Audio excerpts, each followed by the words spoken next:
you all, a lot of you know already about me, but I started business in '88. Had a business partner, Ruth Travis. We started the business together. We were one of the first tenants in the Business Development Center here. We originally were just going to stain protect new furnishings, new carpet, new upholstery, new rugs, that sort of thing. Then we found our customers asking, well, now we need somebody to clean them. So we got ourselves educated, went to classes, got certified. We're ICRC certified, like you all get your ASID certification. We get it in cleaning.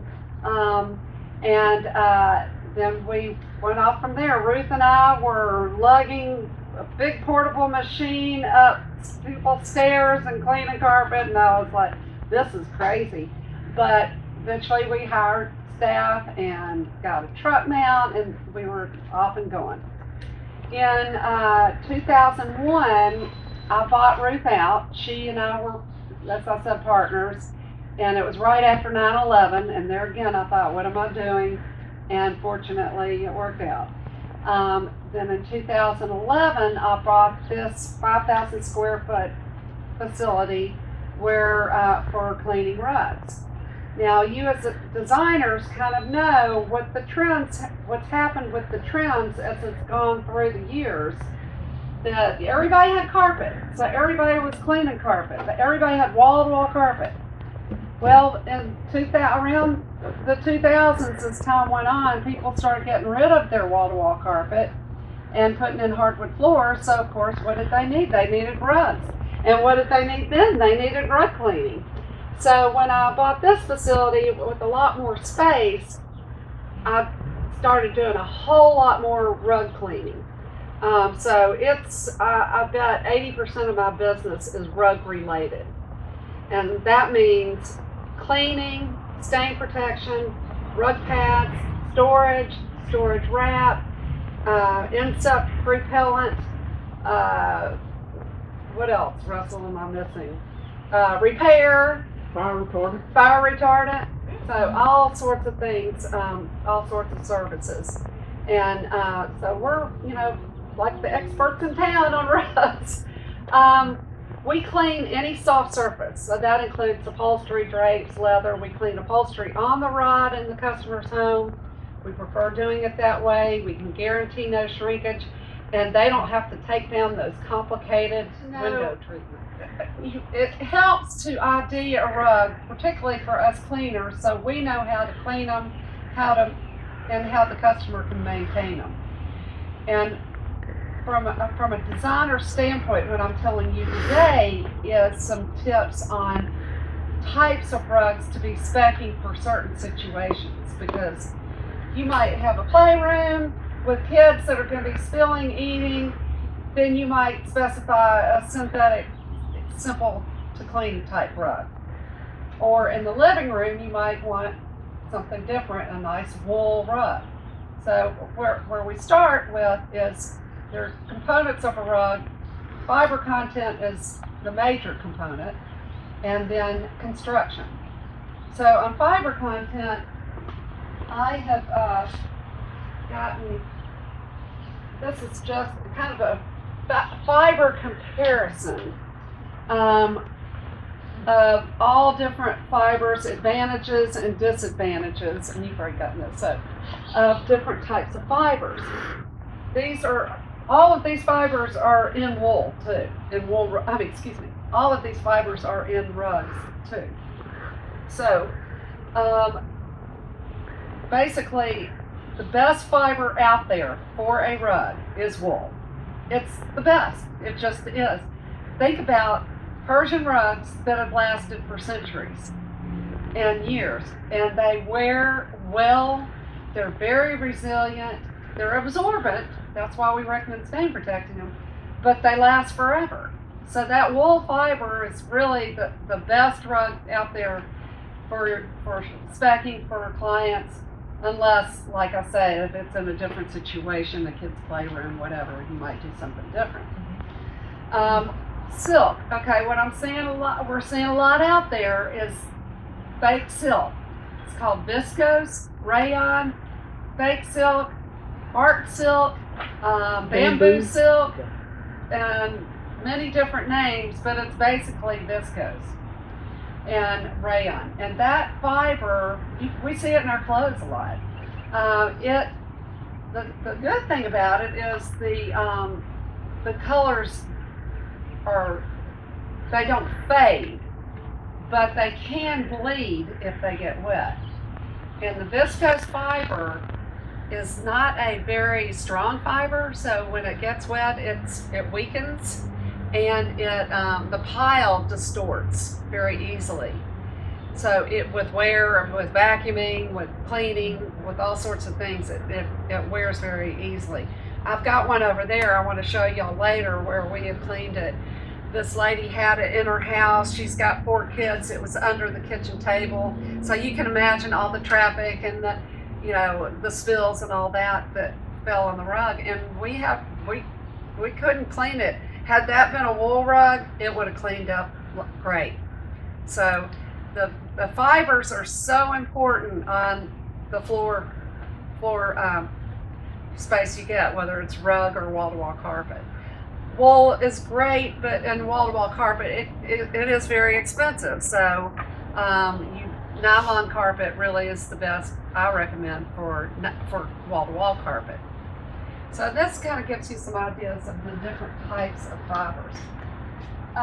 So in a fiber thing, and we're always about wool, how great it is. This is I took a picture. This is the back of somebody's rug. It's a Pottery Barn rug. And see in big letters it says wool rug. So you think that's a wool rug. Well, when you look at the fine print, it's 56% rayon and 44% wool. So it's not 100% wool rug, but they got in big letters, wool. And what they're doing a lot of times is they'll have wool pile, and then they'll have little accents of viscose or rayon. They're usually going to be white, and it's kind of shiny, so it kind of gives this pretty design look, and people love that. But from a maintenance standpoint, it's not practical. That viscose is the problem.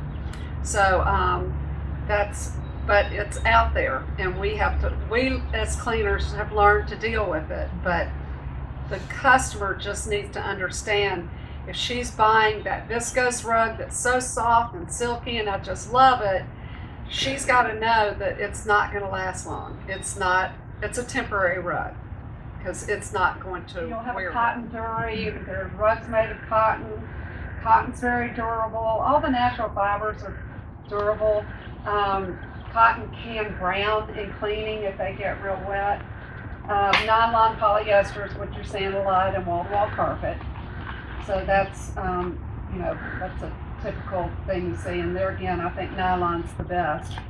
I have not seen great length of wear with polyester carpet. It tends to get that rivering effect, where the tufts, and then there are specialty rugs, animal skins, braided rugs, flocati you're familiar with, hooked rugs, Karastan. Karastan is the best manufactured rug out there, I think, in my opinion, from a cleaning standpoint. You've got the fiber content and construction. And you probably already know that, the first thing you do when you go look at a rug is you look at the back of the rug. And that helps it really helps you identify where the rug was made, but how the construction is. This is a little rug sample. It has the same design, but if you notice the back, the weave is different. It's the same rug. And there are thousands of different types of weave, and that determines where the rug came from in Iran or Turkey or wherever it was made. Because they're in one community and they all do the same weave in that community. So that's how you identify Orientals and Persian and Turkish rugs, is by the weave and looking at the back and how it was made. But a lot of times people will look at the front of the rug and say, oh, that's a so-and-so, just by looking at the design. But the design is one portion of the idea of the rug, right? Yes. So, anyway, so Hamza, tell them about. So there's 4 different techniques. First, tell them about you. About myself. Yeah. Okay. So I'm from Turkey originally, Istanbul. You can take your mask off if you want. Does it bother I me? can, I mean, yeah. Does it bother me? Yes. Okay, Thank good. you. So they can see you too. And they can Yeah. hear you better too. Yes. Yeah, Yes. so I'm from Istanbul originally, but I was grew up in a small town called Cappadocia. I don't know if you've been to Turkey. We used to be a semi-nomadic family. We had sheep, and we were up in the mountains for a few months, and then we will come back to a town during the winter time. My family was also weaving rugs. My mom, my sister, and I moved to Istanbul when I was 12 years old, and I got into rug business. And I started learning and watching all the collectors, and start learning all about the meaning of designs and all the different techniques. Around when I was 18, I became a salesman of the store, and I started selling a lot of rugs to Americans who travel in Turkey. That's why I'm here. After I went to army when I was 20, and then when I was 22, I met my wife. She's from Japan. She was studying in Yale University in New Haven. She's an archaeologist, so she bought a rug from me. And I was the bargain, so I went in it. And I came to US. You traded a rug for a wife. Yeah. I told her after, I said, you paid too much for this rug. And so since I'm 26 years old, I'm in the US, and then doing a cross-country trip once a year, and visiting all my friends and clients, and then showing all these beautiful handmade rugs. And I met the dealer's brother in Turkey. They bought rugs from me. About 10 That's how we connected. 10 years ago or Yeah. something, and then they told me, if you ever come to Chattanooga, please let us know, and I did. And that's how I became friends, like 5-6 years ago. Yeah. And, Uh-huh. and once a year I come. Yeah. Fantastic. Yeah. So I will talk about the different techniques, which is these are all handmade rugs. They're all lamb wool. So this is called kilim, and kilim is the name of the technique. They are very well known from Turkey. The kilims are very light, and they're flat weave, which is up and down technique. A lot of people in Boston, New York, California, they actually prefer Europe. They all prefer kilim style. They don't like pile rugs and Really? pile rugs. Huh. So they will actually buy most of kilim. They are very modern look and very casual. And nomadic people prefer kilim because they are very light and very practical for them when they are moving around. They could hang on the wall, on the floor, use it as a picnicking rug. They could use it as a blanket. They could just put it as a bed cover. And they're mostly geometrical design. Because of the way it's weaved, you cannot make floral design on kilim style. And then the second technique, which is depending on the region, this is called jijim. Jijim is they do flat roll on kilim first, and then they do embroidery on top of it. So they're making the rug twice. Yeah, so it's a lot of work, and most of the jijim rugs are made for dowry. So a lot of young girls, before they get married, they have to make good rugs. That's how they will be judged if they're gonna be a good bride or not. Wow. Okay. But these are very conservative people. They live up in the mountains or in small villages. They mostly arranged arrangement, and they don't go to university or something. So if I tell my mom, if I like one girl, I said, I like her, can you check her out? She will go to their home, to like, hi, how are you? And say, oh, let me look at your dowry. And then she will start showing her dowry, and my mom will judge her looking at her weaves, the colors, the design. And she said, okay, she's making good rugs, so she will be good. Isn't that funny? I love that story. Yeah. It's like today, if you go to good university, they say, oh, Yeah. she must be smart, so, Yeah. Wow. So that's how it still works. And this is called sumak. It's another technique, which is there's only one tribe left who knows how to make this. It's one of the most difficult breed. It's more crochet work. It's more brocade. And in the back you can see it's only one side. But it's so detailed, you can tell that how much the weave. And that And art this is is what- dying, you said. Yes, because a lot of the young girls, they say it's their nightmare. They say no sumak, it's just so hard. Because this you have to do in a horizontal loom on the floor. So you are on your knees and doing all this crochet work one by one, and a lot of detail. How much is that rug? This rug is $1,500. This is silk and wool, and it's called Noahs Ark design Oh. because of all the animals. Because where this rug is made is actually where the Mount Ararat, which is that's Noah landed in the Bible, in Quran. That's what it says. Okay. Mount Ararat, which is all around here. Okay. That's why they do all those little animals and motifs. Everything has like pear, and all the design. Oh, everything has a There's a pair. pair. Yeah. Noah's Ark. Yeah. Oh, great. I love that. So all the design has meanings for a lot of people. These are their lifestyle. Like for example, this will be here a ram's horn. You can see the shape. See? Uh-huh. So this means power and richness. Only if you have certain number of sheep and money, you could actually use that design on a rug. You have to be rich and wealthy to actually use them. So I couldn't have that in my home if I was not a. No, then they make fun of you. They will say, "Oh, look, they don't have anything, but they weave that They design got on that their rug." Yeah. So it's all the message and talking each other. How old is that rug? This rug is about 70 years old, and these are not even made anymore because the Oh, smart no, is that's- very hard, very detailed. It's And sad. the white is all silk, and the rest is all pure wool. And that's real silk, not the Yes. fake silk. Yeah. And this is a file rug, which is the knotted rug. It's, instead of woven, weaving, embroidery, they do Hand the knotted. work and web, and in between they do all this knotting, and then they have a little knife in their hand and they cut, and then the next. So you just keep piling up, like keep going. So it's vertical. Exactly, and that's why the handmade rugs, See this little lady making her rugs? Yeah. they always have nap. One side is dark, one side is light.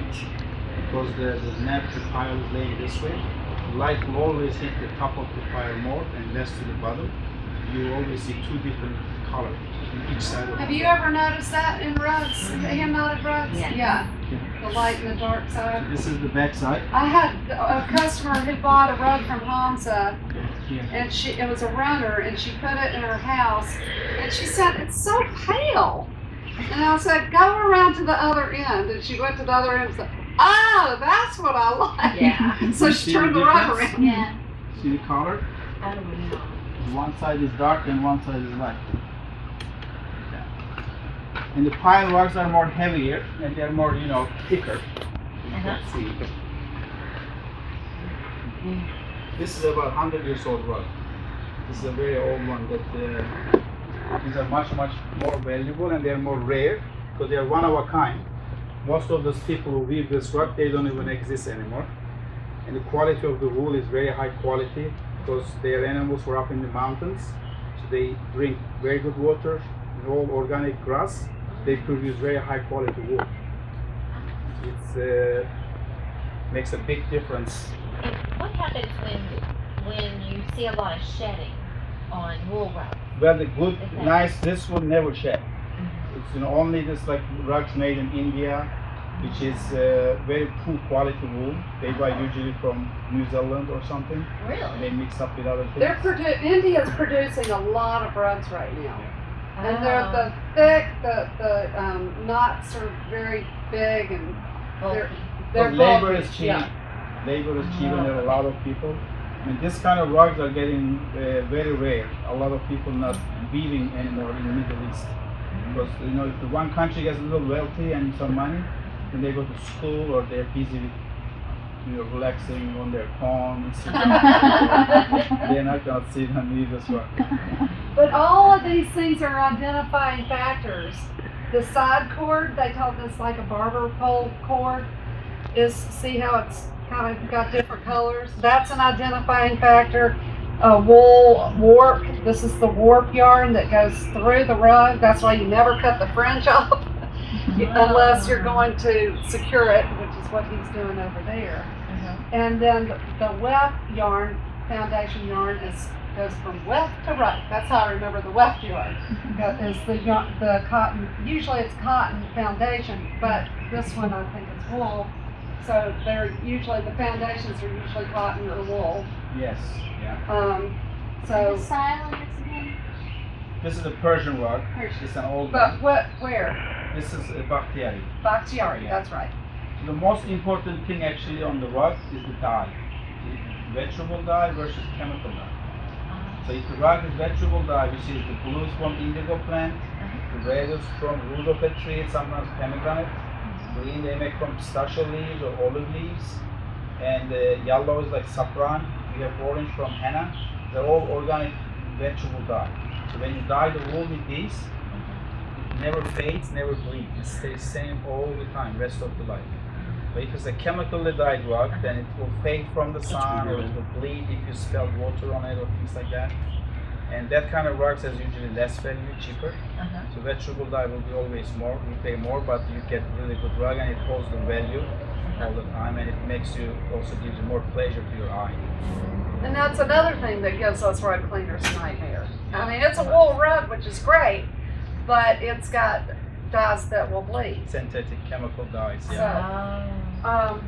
So if somebody, if you have a client who wants to spend a lot of money, it's better to be a really nice vegetable dye rug, because they will spend so much money trusting a designer, and then one glass of wine they will spend by accident and try to clean, and colors will bleed each other, then it's done.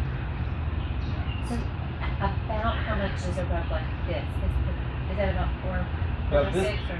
this rug is about 5.5 by like 6.5 foot. It's a really old one, so this is around $4,000. So these are also collectible rugs. A lot of people collect these. How much is this one?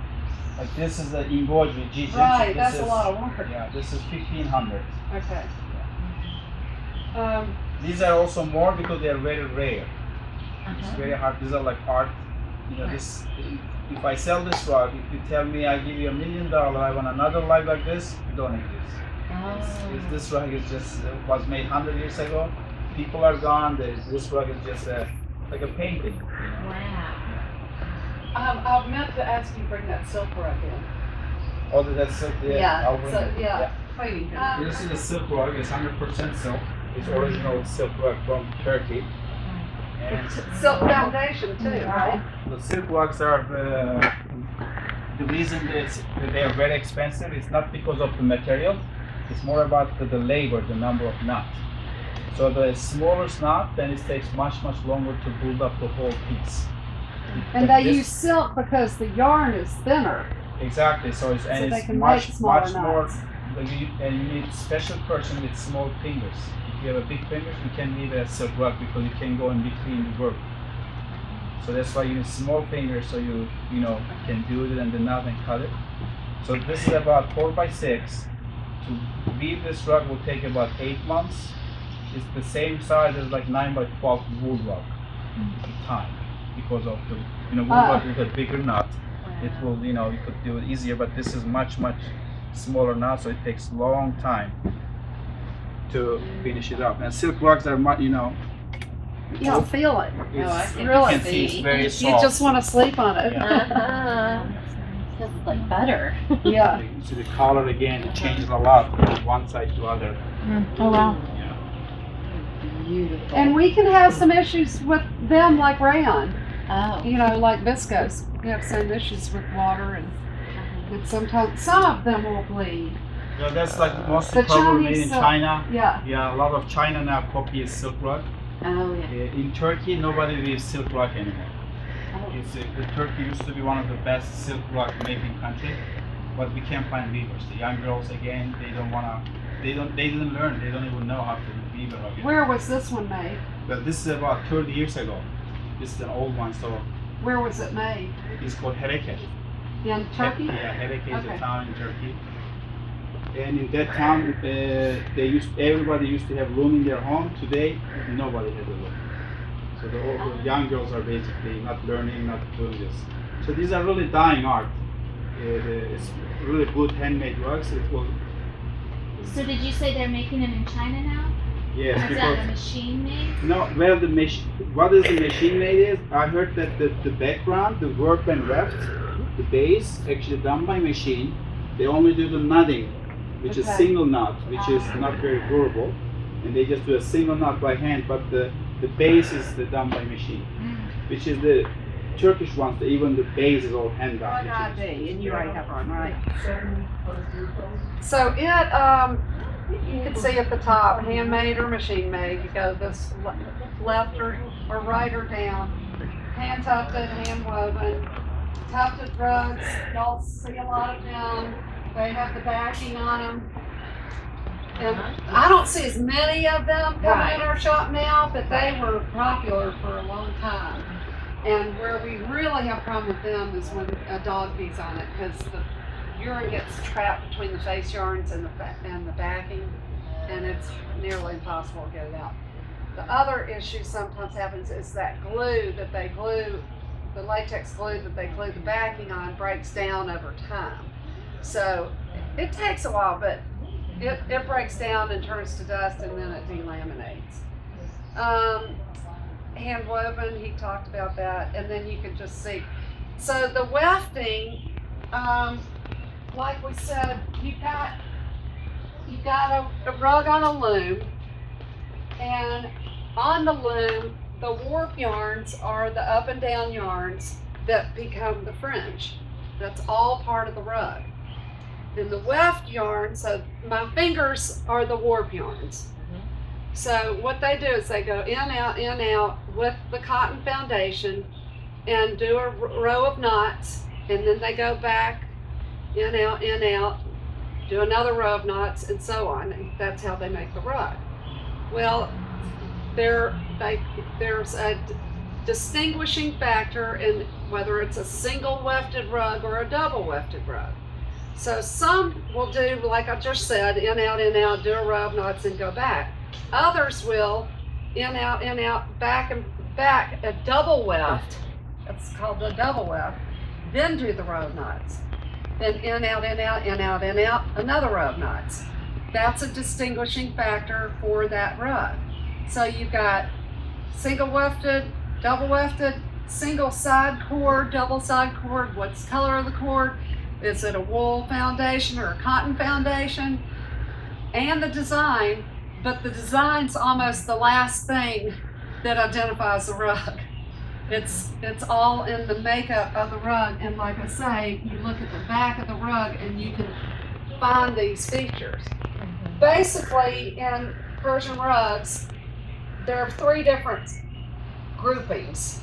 There is the tribal rug, which is what Hamza talked about with these smaller rugs. They're lighter weight.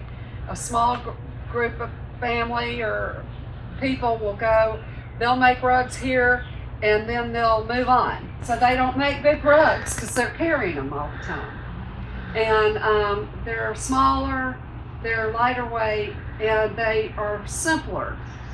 The hand knotted one, they're not going to have intricate designs, and they're not going to be, I guess, as tight, as small knots and that sort of thing. So they're more geometric in style. Then you've got the village rugs that are a little bit bigger, and those are people that stay in these villages. And so basically in the village, all the people in that village make that kind of rug, that kind of knot, and everything else. These are all these different styles of rugs. And then on the back, it tells, if it's a city rug, a village rug, so you have the tribal rug, then the village rug, then the city rug, and those are the big ones that they make for the emperor or for the palaces, and they're usually finely knotted, a lot of curvilinear styles, because they're able to do it with tinier knots. They're able to get a more detailed kind of design to it. So this will just give you an example of one of the, here I'll get you another one. And so basically the name of the rug, Afshar, is a region in Iran. So that's like Haris is here, and these little towns they're still there. They're in Iran. So it's hard to get specific. I've been to class for this, and I couldn't just look at a rug and tell you exactly what it is. I would have to I have my little rug Bible in there, and I'll go to that And that's how I'll determine. And what else is on there? Oh, I thought this was interesting. So, I went to a rug show in New York City a few years back, and what's that? Isn't that funny? Wow. Okay, it looks like somebody took a Persian rug and drizzled bleach all over it. But when you look closer, it is knotted that way. They have they've knotted these white wool in the design to make it look like that. I think it's really interesting. That's very cool. I kind of like it. But from a rug weaver standpoint, it's a nightmare because they know their designs. And then you're going to throw in this white every now and then. You know? Young generation. Yeah, really screw them up. It's different. So, Ginger, what is the measurement here? Just showing the little thick on the back. Is that that's determining knots the per knots? inch. Okay. So there again, if you see one that's got little teeny tiny knots and a lot of knots per inch, then that's going to be a more valuable rug. So, and that determines value too, as well as if it's one of a kind. Saxon You know. jute's very popular too. The issues we find with them is spilling water if they get real wet or the pet has an accident on them. It makes a watermark, and it's hard to get that out. Does it keep the odor? Well, because we can't get it real wet. Right. Okay. And see, and we've got to soak rugs that have urine. We've got to get them fully wet because we're pouring a neutralizer on those urine areas to eat on the urine deposits. Doesn't get the stains out a lot, but it helps with the odor for sure. I do too. Yeah, I agree, but people like it. They love it.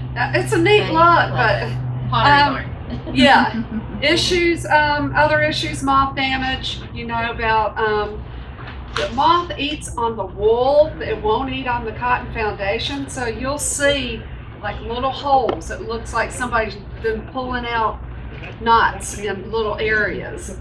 And what they'll do, the larvae get behind the rug and they eat on the wool and then it pulls it through. So for your clients, you know, just make sure if they're storing a rug, they store it properly because moths will get in there. I had a customer who's in a big house and they had a big living room that they never went to. They never went inside the living room, and there was a sofa sitting over, the skirt was covering part of the rug, and she pulled it out and all this moth damage under there. They like it cool, dark, and quiet. And that was a room they never went in, and it was cool and dark. So that moth damage, we have a moth deterrent. We're not licensed pest control, but we have a moth deterrent. So it basically we spray on it, makes the wool taste bad to the moths, so they won't eat it. And then dye bleed, we talked about. Painted rugs. You'll have some warm rugs like this one. And some people will say, oh, I want it to look like new again. Well, to pay to re-knot, you see, it's worn down to the face yards or the cotton, yarns. So what they'll do is they'll paint them and paint that design so it looks, oh, that looks good. Well, then we go to clean it, and guess what happens to that paint? It's gone. So those things can happen. Browning, and then the construction of the tufted rugs, and everything. The construction, we have to plan how to clean that particular rug.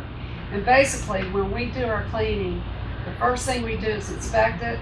We check for urine. We use black light, and we design the cleaning of that particular rug based on how it's made, the issues it has, and whatever else construction goes with that rug. So everybody gets a custom design clean. It's dust to get the dry soil out because you don't want to add water to dry dust and just make mud. So we dust it either by vacuuming, or we have an air compressor will do it, or with the old-fashioned way. We use the rug beaters. They're great for good old rugs that you don't want to get too aggressive with, the vacuum beater bar. Then we apply the cleaning shampoo and or a urine thing, and then we wash the rug. So that's what we're going to do.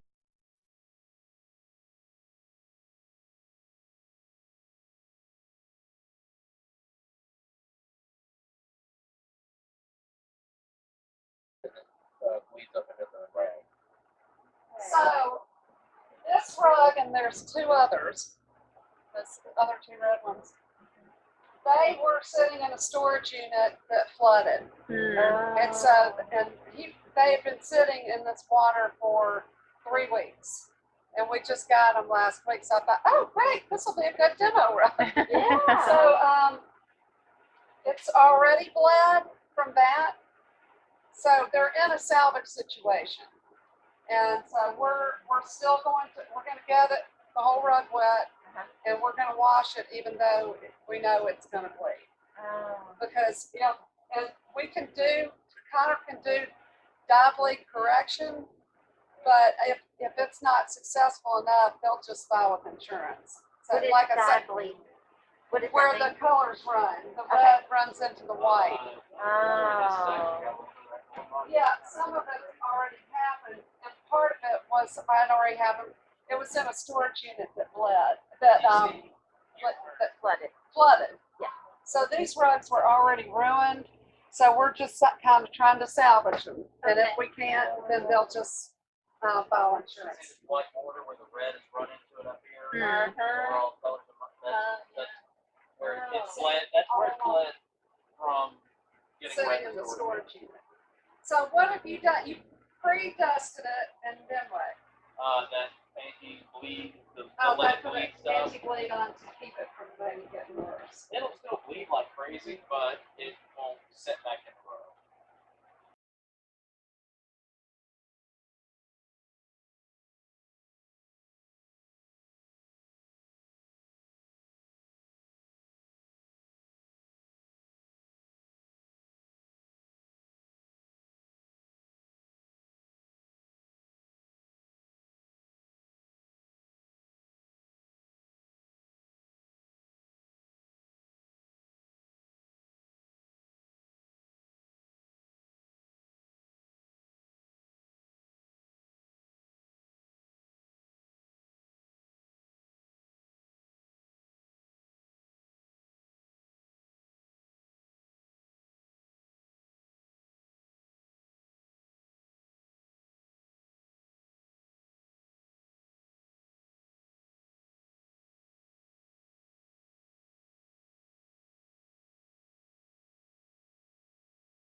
Design group, the Yeah. students, Yeah. and Hamza sold me this rug. That's This one of Hamza's beautiful. rug. It's a Hamadan. Okay. Now you see this? Huh? These, yeah. So sometimes what can happen is white knots come up, Uh-huh. and you'll have customers sometimes complain about that in their rug. They call them sprouts. Uh-huh. Well, those warped weft yarns that they're stringing, like Hamza said, they hand make those looms. They'll end up in the string here, and they got to tie a new one on. So they'll tie a knot for that weft yarn, and over time, as the rug wears and it's vacuumed, then it kind of moves its way to the surface. So when you see these little white knots. Now, from a cleaner's standpoint, the customer may not see it when she brings the rug in because it's dirty. The white Oh. weft is dirty. We clean it, and we clean the weft too. And she's like, wait, what are all those white spots all over my rug?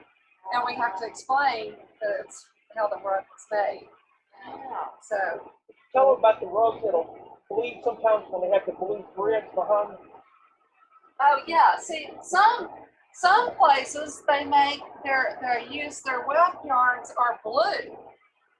They're dyed blue for some odd reason. I don't know why. Hamza could probably tell us. And sometimes they will bleed, and we don't necessarily see it. We try to really You inspect the can't see rugs. them sometimes. Sometimes you can't see them. Oh. So, Yeah. and it's not really our fault because Right. we didn't, but it's just, we got to be careful. We do so Wow. much to, really be careful. Wow. Have y'all been seeing, I think it's mostly people on Instagram, they're selling these rugs and they've been like shaped. Have you even heard of them? Yes. Shearing. Why do they do that?